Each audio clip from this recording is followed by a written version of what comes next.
Allez, c'est parti pour le 27e Point Rouge. Cette émission a plus de 2 ans maintenant. J'espère que on va le diffuser. La télé libre aura toujours un local parce qu'on on a vraiment des problèmes. Il va falloir que vous payiez, les gars. 27e Point Rouge sur la liberté numérique avec mon copain Jérôme Bourreau-Guggenheim. Bonjour. Bonjour Jérôme. Donc Jérôme, il a été à TF1, il était responsable du développement du web, l'innovation du web à TF1, c'est ça? Oui, justement, jusqu'en 2009. Voilà. Et puis il a envoyé un mail à Françoise de Panafieux, qui est sa députée dans le 17e. Et qu'est-ce qui s'est passé à ce moment-là? Un mail tout simple de citoyen qui exprimait ses craintes par rapport à une loi qui s'appelle la loi Hadopi. Ouais. Et en définitive, j'ai été dénoncé et licencié de TF1 pour avoir écrit ce courrier. C'est ça, Françoise de Panafieux envoie le mail au ministère de la Culture, qui dans la même journée l'envoie à TF1. Et là, tu es convoqué à TF1, on te dit... Qu'est-ce que tu fais là? Tu vas contre les intérêts de notre boîte, quoi, c'est ça? Oui, enfin les intérêts, ça c'est encore à prouver, mais en tout cas, je dérangeais un certain nombre de personnes et ils ont préféré faire un coup de balai, quoi. D'accord, donc tu attaques au prud'homme, c'est ça? Tu as attaqué au prud'homme, tu as attaqué au pénal aussi? Ça en est où? Parce que nous, la télé libre, on était au prud'homme avec toi, on t'a vu, a priori tu as gagné ou pas? Non, pour l'instant, j'attends la décision prud'homale pour pouvoir... voir ce que je fais au niveau pénal. Voilà, au niveau pénal, donc tu attaques pour liberté d'expression. Oui, c'est clairement un délit d'opinion politique. Délit d'opinion politique, c'est ça. Bon, allez, viens. Jérôme, on va aller à cette manifestation contre la loi LOPSI 2, hein, c'est ça, 2, parce qu'elle a déjà une, en 2003. Celle-ci, elle date de 2009 et elle a été votée à l'Assemblée nationale. Tiens, Clémentine Autain, je vais lui demander. Bonjour madame. Ça va bien ? Ouais, vous pouvez me dire c'est quoi LOPSI? Bonne loi d'orientation pour la sécurité intérieure, je pense. Ouais, il manque un truc parce qu'il y a 2 P. Pour la prévention, peut-être. Non. La performance, il faut faire du chiffre. La performance, c'est ça. Très énervée sur la LOPSI. Ah Parce que d'abord, je n'étais pas tout à fait d'accord avec l'angle d'attaque de la gauche globalement qui disait c'est une loi fourre-tout. Parce que je pense que si elle est fourre-tout au sens où elle va dans différentes cases, elle est différents endroits de la société, je trouve qu'elle est extrêmement cohérente. Il s'agit d'accroître le contrôle social dans tous les domaines. Et moi, je pense qu'il faut taper là où ça tape, c'est-à-dire là-dessus. Il y a nos libertés qui sont menacées et je pense que c'est pas anecdotique, c'est grave. C'est la 16e loi en 8 ans sur la sécurité. C'est une obsession grave du gouvernement.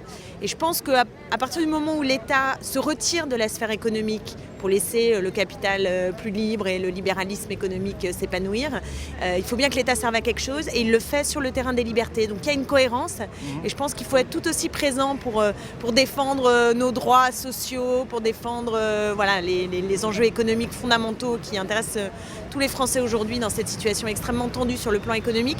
Mais ça va de pair avec la défense de nos libertés, parce que c'est pas rien. C'est aussi la démocratie qui est en jeu et nos libertés individuelles, notre capacité d'aller et venir. Et je trouve ça super grave. Oui, mais Clémentine, Julien, regarde, il n'y a personne en fait. Il n'y a pas grand monde à cette manifestation. Ouais, il n'est pas encore 14h30, c'est vrai, mais il n'y a pas de mobilisation contre cette loi aujourd'hui en France. On va faire avec ceux qui sont là et interpeller. Et, moi, c'est pour ça que je suis là et je sais que d'autres personnalités engagées seront là aussi. Et ça me paraît très important, vraiment. Je vous remercie, Clémentine Autain.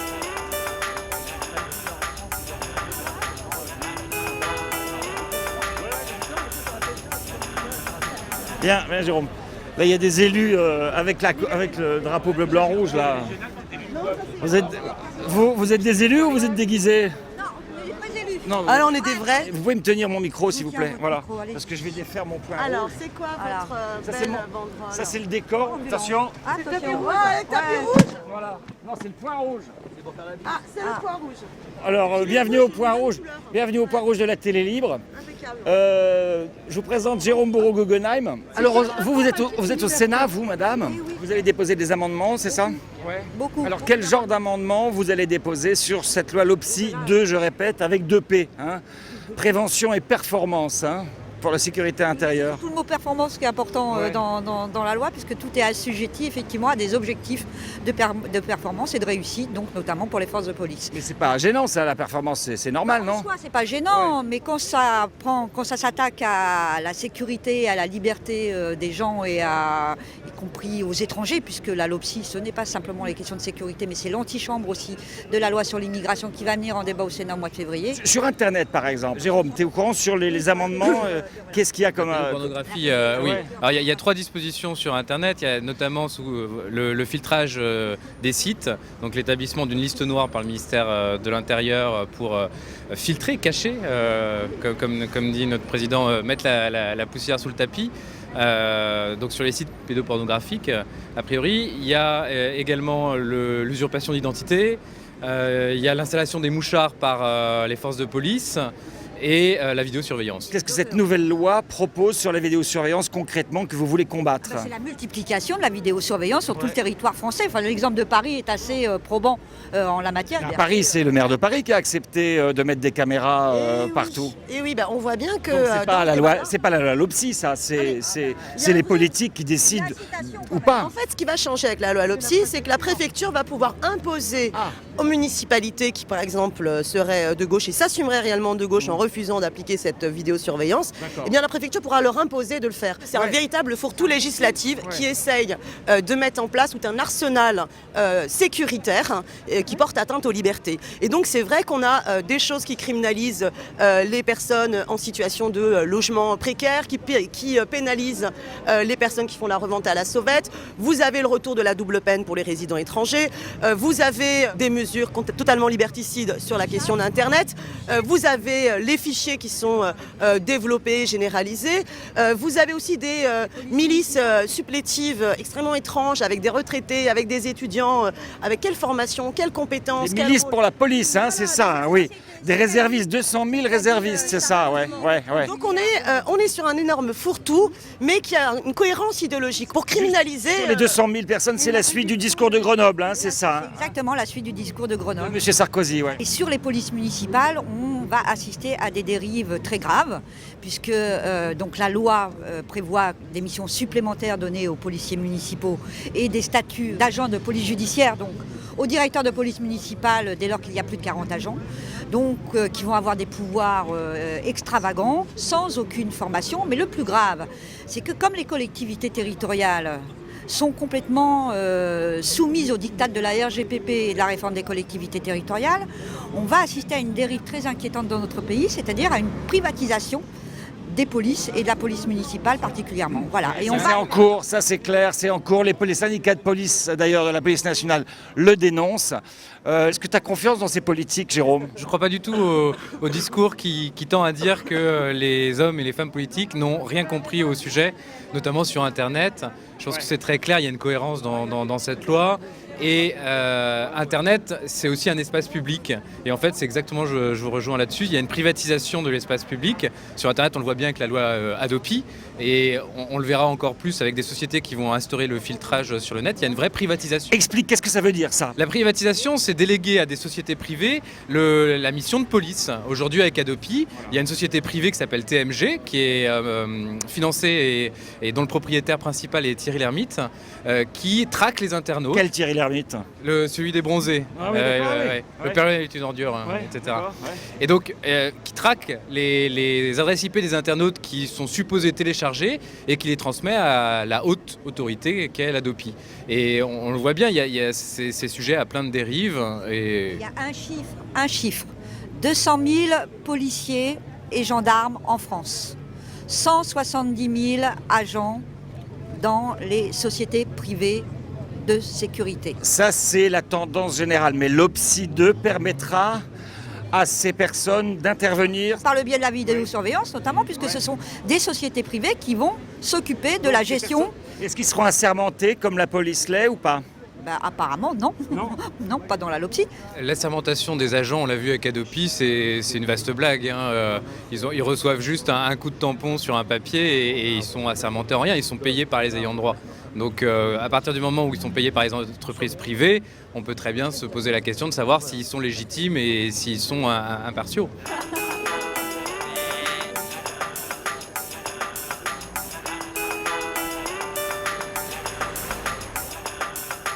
Billard. Ah, Martine Billard, bonjour. Merci de venir. Je suis passé par la Tunisie avant. Il y a beaucoup de monde pour manifester. Normalement, on doit rejoindre la manif du Maghreb. Il y a des Algériens, il y a des Tunisiens, il y a des Marocains ou pas? Il y avait beaucoup de monde. Oui, parce que hier, faut dire que Ben Ali a été destitué, il est parti et il y a un nouveau gouvernement qui est en place. Hein. Parce que nous, on n'est pas en direct, c'est juste pour rappeler aux gens qui vont nous regarder. Ouais. Oui, enfin, attends, Ben Ali est parti, ça c'est acté. La suite, faut être prudent parce qu'on ne sait pas si la suite c'est un autre apprenti dictateur qui essaie de récupérer ou si vraiment le peuple tunisien va arriver à imposer la démocratie. Là-bas, la liberté numérique, elle est mise à mal.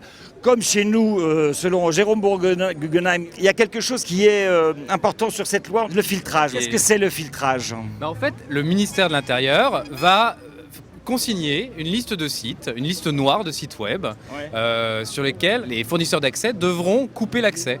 Il y aura une liste qui ne sera vue par personne, sur laquelle il n'y aura pas de recours possible si jamais on est dans cette liste. Et on se rend compte que la moitié, voire plus, concerne des sites qui sont anti-filtrage ou anti-censure. Et c'est cette dérive-là. Au départ, on est d'accord. C'est pour lutter contre les sites pédophiles. C'est normal de lutter contre ça. C'est normal de lutter contre les sites de pédophilie, bien évidemment, ou contre les sites nazis, ou ainsi de suite. Ouais. Mais le problème, c'est qu'au nom de ça, on utilise cette nécessité pour en fait filtrer le net de manière générale. Alors ce qu'il faut voir, c'est qu'il y a déjà... Ça, c'est une dérive possible en fait. C'est une dérive pas possible, malheureusement c'est une dérive qui est en train de se faire. Ouais. Il n'y a pas de filtrage qui soit neutre. Il ne peut y avoir, à partir du moment où on met en place des filtres sur Internet, et ben en fait, de fait, on filtre la liberté d'expression. Techniquement, comment ça marche ça? Pour filtrer, Ouais. alors il y a plusieurs filtres. Sur des mots-clés, par exemple, on va taguer des mots-clés pédophiles, enfants, etc. Ouais. Donc il y a un filtrage automatique qui va se faire. Et là, il y a beaucoup d'erreurs, notamment des sites qui vont parler des victimes des pédophiles, risquent d'être filtrés, comme c'est produit en Allemagne. Quand ils l'ont défendu à l'Assemblée, ils nous ont expliqué que vous compreniez, des enfants pouvaient tomber par hasard sur des sites pédophiles.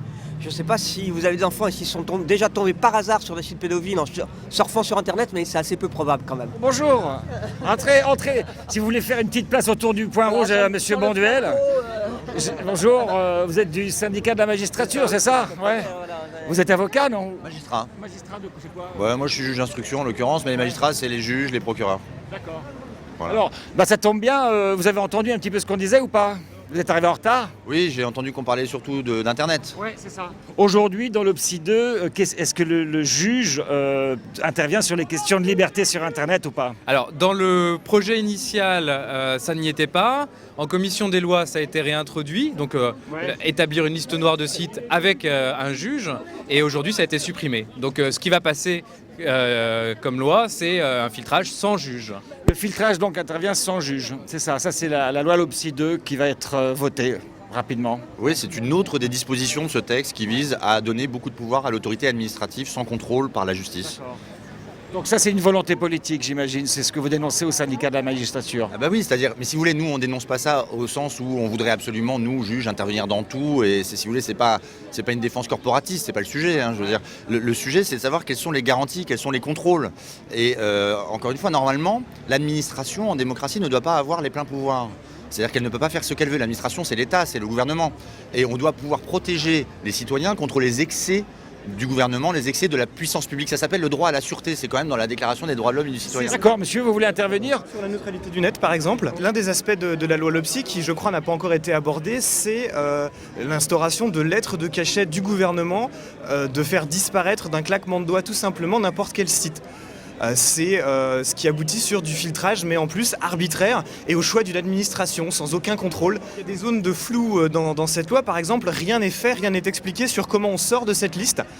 On y tombe comme ça par simple décision d'une personne nommée et non élue, et on ne sait pas du tout comment on peut en sortir. Il y a des études qui sont sur le site de la Quadrature du Net, laquadrature.net, je vous engage à aller le voir, qui expliquent et qui ont étudié tous les systèmes de filtrage existants et qui en expliquent les failles, qui en expliquent l'inefficacité patente et probante. Et Le problème de ces lois qui se veulent répressives, pour se donner une bonne conscience, c'est qu'elles poussent les gens toujours plus loin dans la protection de leur communication et ça pousse la course à l'armement de la défense. Et là où jusque-là, on avait encore les moyens de lutter efficacement contre ce qui est illégal, en poussant les gens qui sont à la limite vers des moyens plus forts de protection, on s'enlève nous-mêmes les moyens qu'on avait jusque-là de lutter à petit peu près. Donc on se cache le problème et au lieu d'améliorer les forces qu'on a pour lutter contre, on renforce l'ennemi. C'est une catastrophe. Empêcher la liberté, ça force à la clandestinité. Oui, enfin, je pense qu'il faut bien se rendre compte qu'Internet est un espace public comme un autre et que les lois de la République s'y appliquent déjà et que tout ce qui est la pédopornographie, le piratage, etc., c'est des épouvantails justement pour réussir à faire voter des lois de plus en plus sécuritaires. Mais voilà, enfin, évidemment, ça ne marchera pas. Ça fera que justement radicaliser les positions. D'accord.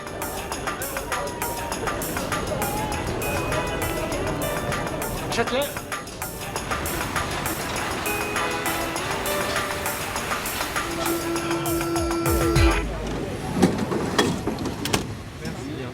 Ah bah on va faire un débat là. C'est le point rouge de la télé libre. Est-ce que vous êtes au courant de la loi LOPSI 2, vous, qui est votée en ce moment au Sénat? Madame? Non. Non? Non plus. Non? C'est sur, c'est pour garantir nos libertés, il paraît. En fait, c'est pour surveiller Internet et c'est pour donner, vous savez, les caméras de surveillance. Ils appellent ça des caméras de sécurité maintenant. Hein. Vidéoprotection. C'est la vidéoprotection, ouais, Oui, c'est ça. oui. Vous trouvez ça bien comme changement sémantique? Dans certains cas, ça peut l'être. Dans d'autres, c'est une perte de liberté, oui. Ouais. Oui. Ouais, ça vous fait peur ou pas? Oh, je serais mort avant d'avoir peur, je pense. Ah ouais. Donc ce sera pour les autres? Malheureusement, oui. Ah ouais. Est-ce qu'il y a des gens qui sentent aujourd'hui qu'on est de plus en plus surveillés ou pas? Vous trouvez ça normal? Pas forcément. Non, on le remarque pas trop, je trouve. Non. Enfin, sans plus. Ah bah, tout va bien alors. On attend de voir. Une image qui pourrait aider. Imaginez qu'au 19e siècle, il y ait le pouvoir qui s'octroie le droit d'interdire la publication de n'importe quel journal, n'importe quel quotidien. Ben, c'est exactement la même chose avec le psy. C'est-à-dire que l'autorité va avoir le droit d'interdire n'importe quel site sans décision du juge. Voilà, Va avoir le droit de bâillonner n'importe quel citoyen qui parle dans la rue. Imaginez un escadron de gendarmes qui arrive et qui dit non, vous vous taisez maintenant, le ministère de l'Intérieur a dit c'est fini. Enfin, en tout cas, ils nous alertent, ces deux-là là, qui connaissent bien Internet, ils nous alertent là-dessus, quoi. Et on a l'impression qu'on s'en fout un petit peu, quoi. C'est-à-dire que nous, citoyens, on n'est pas au courant. Hein? Excusez-nous, on doit partir. Vous partez nous aussi chez Châtelet? On y va à Châtelet, allez, on sort. Parce que là, on va à la manif de Tunisie, là.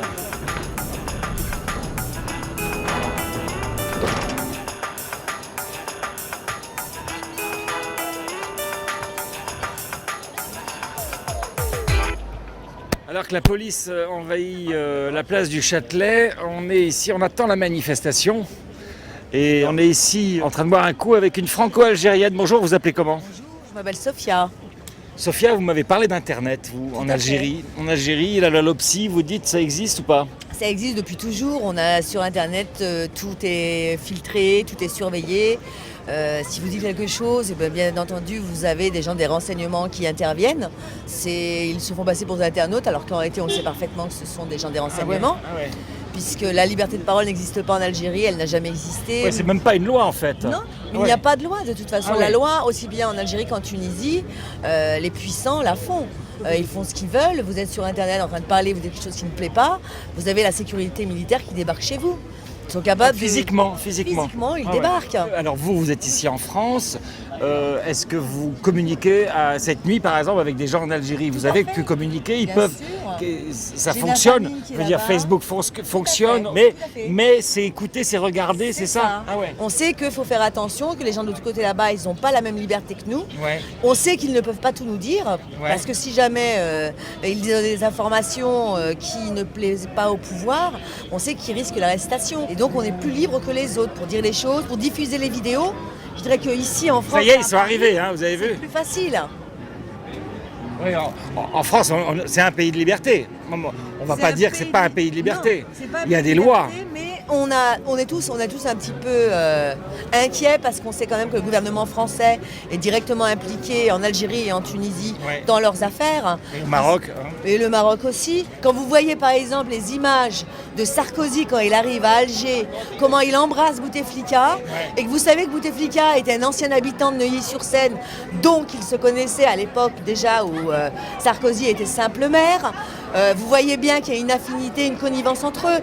Si vraiment il y avait eu volonté de Sarkozy de changer les choses au Maghreb, il pouvait le faire. C'est un ami de ces gens-là, c'est un ami de Ben Ali, c'est un ami de Bouteflika. Il pourrait dire quelque chose, il pourrait faire quelque chose. Mais je dirais qu'on a eu un espoir en 2007 quand il a dit qu'il serait aux côtés des peuples qui se battaient pour leur liberté. Puis je dirais que depuis 2007, on a vu une chose, il s'est couché et les intérêts économiques c'était plus important que les peuples. Et puis c'était des promesses et c'est tout, des belles promesses. Merci beaucoup, merci. Merci à vous. On va aller dans la manif.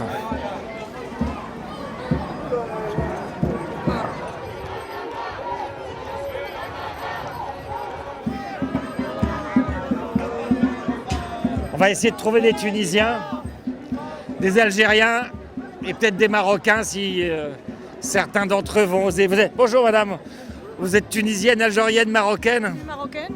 Ah, je cherche. Est-ce que les Marocains vont parler alors? Pourquoi pas? Moi je suis marocaine et je parle. Et je dis vive la Tunisie, ce qu'ils font c'est vraiment un grand exemple. Et j'espère que la démocratie règne dans le monde. Quand je vous dis vous êtes marocaine, vous êtes franco-marocaine? Oui, franco-marocaine. Oui. Alors, comment s'organise la censure sur Internet au Maroc? Je peux pas, j'habite en France, alors je peux pas vous en parler. Mais vous parlez avec Internet à vos amis au Maroc, j'imagine. Ouais. Vous êtes aussi. Absolument, je suis franco-marocain. Comment est-ce que vous pouvez parler entre vous avec Facebook? Il n'y a pas de problème? Ah oui, aucun problème. Ah bon, d'accord. Depuis longue date. D'accord, mais c'est pas censuré, c'est pas écouté. Non, pas du tout. Écoutez peut-être, censuré non. D'accord. Parce que Jérôme, on nous a dit qu'en Algérie, il y avait de la police qui pouvait intervenir directement. Écoutez, oui, sûrement, ils écoutent. En Tunisie, ce qu'on a vu, en fait, c'est qu'il y avait une entreprise par un Tunisien qui était installée en Californie et qui, en fait, piratait les pages Facebook pour récupérer les mots de passe. C'est vrai pour la Tunisie, ça n'est pas vrai du tout pour le Maroc. Ah ouais. Pas du tout. Donc effectivement, il y a probablement des écoutes, de la même manière qu'en France, il y en a. Des surveillances de pages Facebook pour la sécurité. En France, il y en a. Je me suis fait pirater moi-même ma page Facebook parce que j'étais pas très favorable à l'État français par moment. Mais au Maroc, aujourd'hui, ça n'existe pas encore. Bon, ça va peut-être arriver, mais c'est pas le cas aujourd'hui. Mais écoutez, merci. Si ça va mieux au Maroc, c'est une bonne info. Merci à vous. Bonjour, je cherche des Tunisiens, des Algériens qui parlent sur Internet avec leur famille ou leurs amis restés au pays. On va se mettre là un peu au milieu.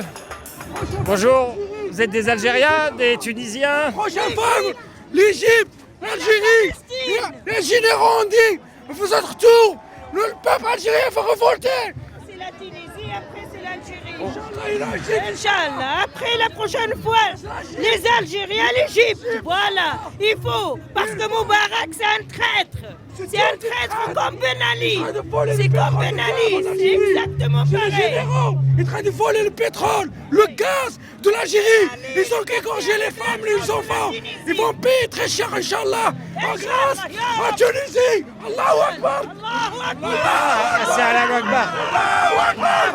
Allahu Akbar. Allahu Akbar. Ils vont payer très cher. Pardon? C'est une caricature là, c'est pas ça. Ah oui, c'est vrai, non mais c'est une caricature, oui. Vous êtes pour un gouvernement islamiste, c'est ça? Non. Démocratique. Madame, vous êtes tunisienne, vous habitez en France depuis l'âge de 2-3 ans, c'est ça? 4 ans. 4 ans. Vous parliez avec votre famille là-bas, sur Internet par exemple? J'ai des enfants qui sont sur Internet et eux ont des Facebook, ils ont retrouvé des petits cousins et tout, qu'ils n'ont jamais vu du reste. Donc il y a des liens énormes, fraternels. Vous savez, si c'est vous, parce que Jérôme Bourg-Guggenheim, lui qui est un spécialiste d'Internet, nous dit qu'il y avait une surveillance très étroite d'Internet. Il y avait 600 personnes qui, dans le monde, surveillaient la Tunisie. Je sais que j'ai essayé d'aller sur Tunisian Girl parce qu'elle est passée sur une chaîne de télé. J'ai essayé de la joindre, d'en faire une amie sur Facebook, mais mes enfants n'ont pas réussi parce que visiblement, c'était impossible, quoi. C'est-à-dire ? la page était introuvable. Hein. Ah ouais. Oui, ça c'est sûr. Mais bon, la démocratie a l'air de vouloir s'installer la vraie démocratie, de vouloir s'installer en Tunisie, en partie grâce aux nouveaux moyens. C'est vrai, ça on ne peut pas le nier. Donc censure partielle ou pas, c'est passé. Je l'espère dans d'autres pays. Il y aura de vrais démocrates de Tunisie, Inch'Allah. En Algérie, la liberté. Oui, monsieur, vous êtes tunisien. Moi, je suis tunisien, je suis victime. Je suis opposant depuis 30 ans.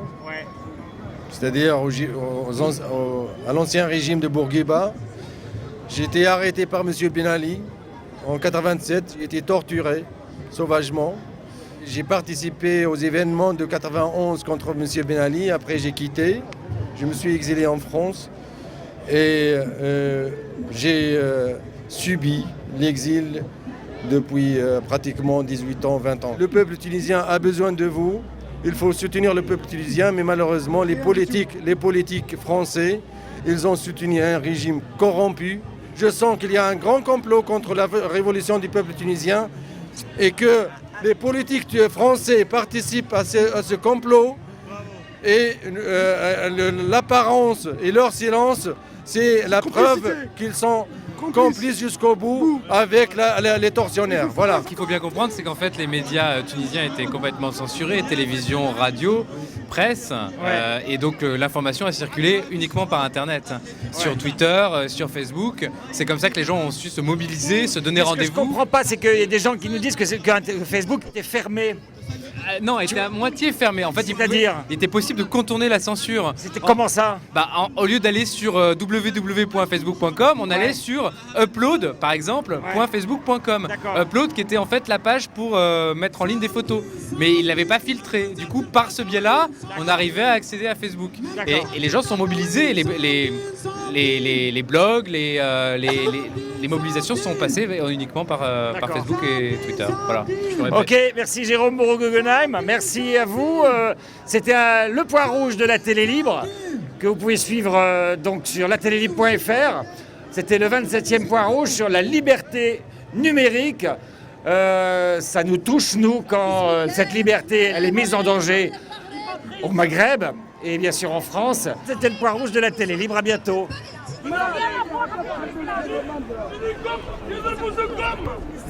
Viens avec moi, Mathieu.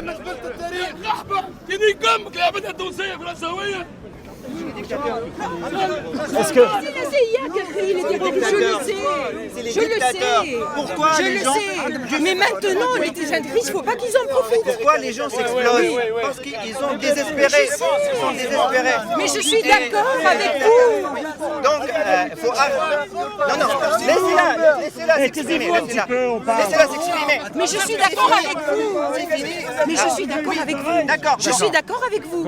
Mais ce que je suis en train de dire, c'est qu'on est encore en train, aujourd'hui, à l'instant même, en train d'enterrer les morts, les vrais, ceux qui se sont sacrifiés pour la Tunisie.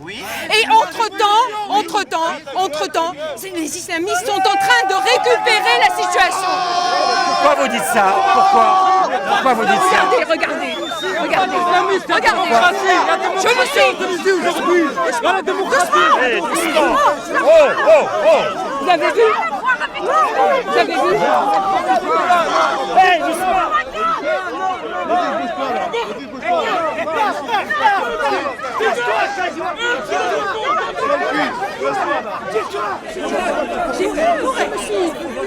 J'ai peur qu'il me suive. C'est pas grave. Non, je préférerais être avec vous. Je reste avec vous, s'il vous plaît. C'est bon. Vous avez vu pourquoi ils veulent récupérer les intégristes? Ne parlez pas, c'est bon. S'il vous plaît, laissez-moi. Avancez. Si vous voyez ce qui est en train de se passer, il y a eu des milices et des contre-milices qui se sont créées.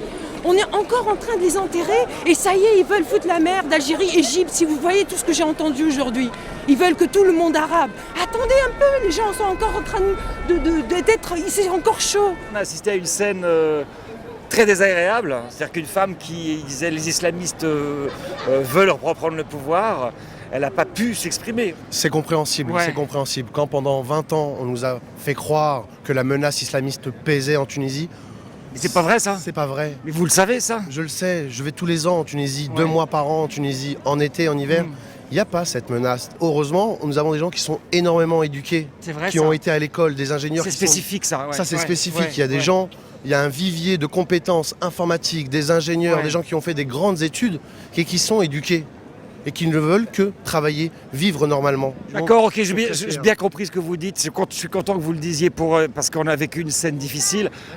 Vous avez des informations par Internet. Vous, on termine, nous, on fait un sujet sur Internet. Vous avez des informations depuis longtemps par Internet sur votre pays? Moi, ça fait plus de 5 ans, ça fait plus de 6 ans que je suis ce qui se passe sur Internet. Aujourd'hui, il faut savoir que grâce à Internet, des gens comme moi en France sont plus informés que les Tunisiens eux-mêmes. Parce que Internet était verrouillé, YouTube est verrouillé, Dailymotion est verrouillé, Le Figaro est verrouillé. Ça fait longtemps que je me disais, mais qu'attend-il pour se soulever? J'étais conscient de ce qui se passait, mais c'était pas à moi, qui vis en France, de me dire, allez, réveillez-vous. Et il a fallu d'une étincelle. Le pauvre Mohamed Bouazizi, cette étincelle symbolique qui s'est brûlée pour crier sa haine de vivre, de vouloir vivre, qui s'est brûlée. Faut réfléchir quand même à ça. Des gens qui sont vivants, qui sont diplômés, ingénieurs, qu'on confisque le droit de travailler, de vendre des patates et des pommes de terre et des tomates. Ils se brûlent pour manifester son envie de vivre. C'est mémorable, c'est magnifique ce qui se passe. Et vous inquiétez pas, aujourd'hui, la Tunisie va reconstruire, va construire, pas reconstruire, va construire. On va repartir de zéro. Nous avons besoin de la France, mais je suis sûr qu'avec la qualité des intellectuels que nous avons en Tunisie, nous allons construire une démocratie qui sera un exemple pour la France, pour l'Afrique et pour le reste du monde. Super, bravo, Merci à vous. allez-y les Tunisiens. Merci à vous.